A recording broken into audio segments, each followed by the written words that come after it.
ज्येष्ठ सामाजिक कार्यकर्ते आणि कायदेतज्ञ असीम सरोदे यांच्या सनदेचे 3 महिन्यांसाठी निलंबन करण्याच्या bar council of Maharashtra and गोवाच्या निर्णयावर शिवविधी व न्याय सेनेने तीव्र आक्षेप घेतला आहे.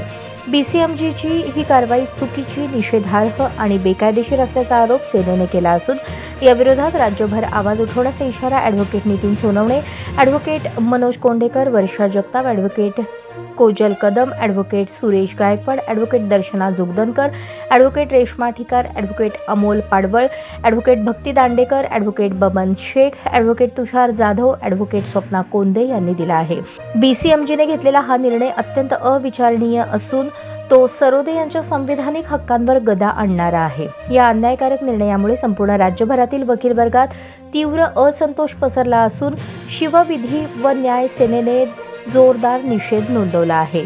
शिवविधी व न्याय सेनेचे प्रमुख आक्षेप. सेनेने बीसीएमजीच्या या निर्णयावर आक्षेप नोंदवताना काही मुद्दे स्पष्टपणे मांडले आहेत. बेकायदेशीर निर्णय.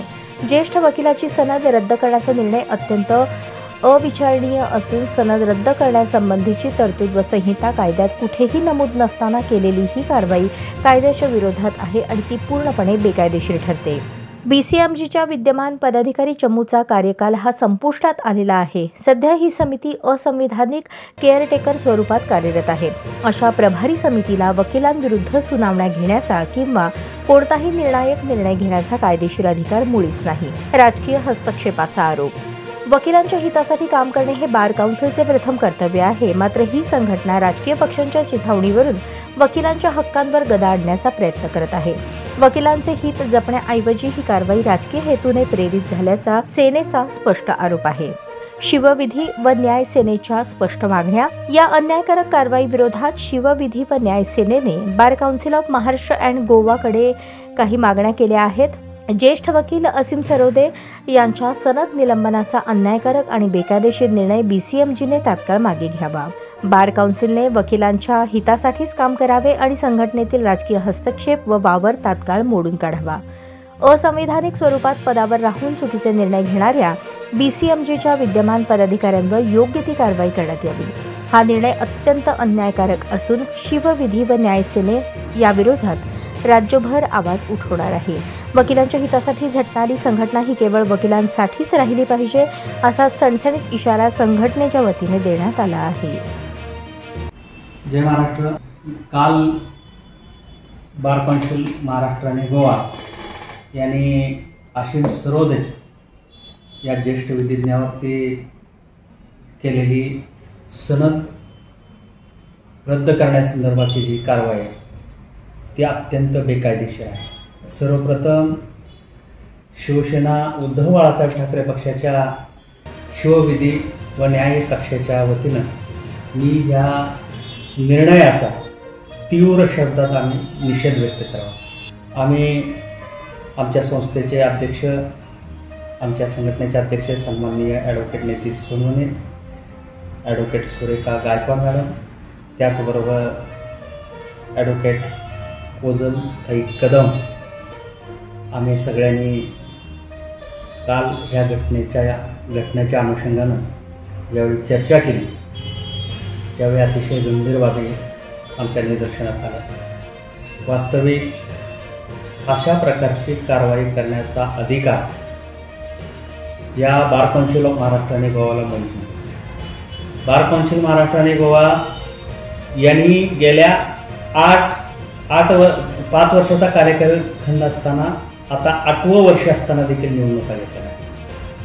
खरं तर महाराष्ट्र शासन आणि पुन्हा हे बार काउन्सिल ऑफ महाराष्ट्र आणि गोवा हे एकसारखं वागताना दिसतं. महाराष्ट्र बार काउन्सिल आणि गोवा हे जे आहे ते एखाद्या राजकारण्याची किंवा राजकीय पक्षाचे बटीक म्हणून काम करताना दिसतं.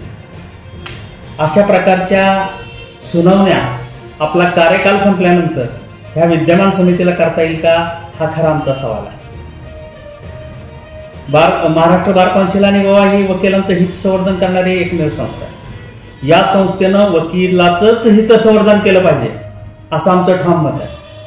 तुम्ही वकिलांच्या हितावरती, वकिलांच्या हक्कावरती, त्यांच्या संविधानिक अधिकारावरती जर गदा आणीत असाल तर आम्ही कधीही सहन करणार नाही। या संदर्भात आम्ही संपूर्ण राज्यभर आवाज उठवणार, या घटनेची जनजागृती करणार, वकिलांना समर्थन देण्यासाठी शिवविधी व न्यायशाळा निश्चितपणाने पुढाकार घेत आहे। महाराष्ट्रामध्ये अनेक प्रश्न आहेत, अनेक गोष्टी आहेत, परंतु या महाराष्ट्र बार कौन्सिल आणि गोवा यांना इतकी काय घाई होती की हे प्रकरण तातडीनं घेतलं आणि आज त्याचा उशिराने दिलेला निकाल देखील आता ह्याची अंमलबजावणी करण्याचा आग्रह धरत आहे। उद्या येत्या 12 तारखेला महाराष्ट्रातील अत्यंत महत्त्वाच्या आणि संवेदनशील प्रश्नावरती सुप्रीम कोर्टात सुनावणी होते। संपूर्ण राज्यभर सर्वसामान्य जनतेत देखील ही चर्चा आहे की केवळ असीम सरोदेंनी या केसच्या अनुषंगानं तिथं वकिली करू नये, याच हेतूसाठी, या दुष्ट हेतूनं अशा प्रकारची कारवाई केली। खरं तर ही संघटना नेमकं कुणाचं हितसंवर्धन करायला चालले आहे? राजकीय पक्षाचे बटीक म्हणून काम करताय का? तर हे आम्ही आताही चालू देणार नाही। ह्यांचा कार्यकाल संपल्यानंतर अशा प्रकारच्या सुनावण्या निश्चितपणाने बेकायदेशीर आहेत। कारण आतापर्यंत आम्ही बघतोय की वकिलाचं हितसंवर्धन बाजूला राहतं आणि नको त्या गोष्टीला हित खतपाणी दिलं जात आहे। वास्तविक विधान परिषदेचे सन्माननीय राहुल नार्वेकर असतील किंवा कोश्यारी भगतसिंग असतील, त्यावेळेचे राज्यपाल यांच्याविषयी जे काही शब्दावली असेल, ज्या बाबीवरती भाष्य केलं असेल, ते काही न्यायाधीश नाहीत, न्यायमूर्ती नाहीत, त्यांची अवहेलना होण्याचा प्रश्नच येत नाही। ह्याच्यावरती अनेक वेगवेगळ्या माध्यमातून टीका टिप्पणी होत असते। सर्वसामान्य नागरिक म्हणून आपण टीका करत असतो। राजकीय पक्षावर असेल, मंत्री महोदयावर असेल, मुख्यमंत्र्यावर असेल, पंतप्रधानावर असेल, राष्ट्रपतीवर असेल, आपण वेगवेगळ्या पद्धतीनं आपण संविधानिक अधिकारातून आपण ह्या सगळ्या गोष्टी व्यक्त होत असतात आणि हे करत असतो।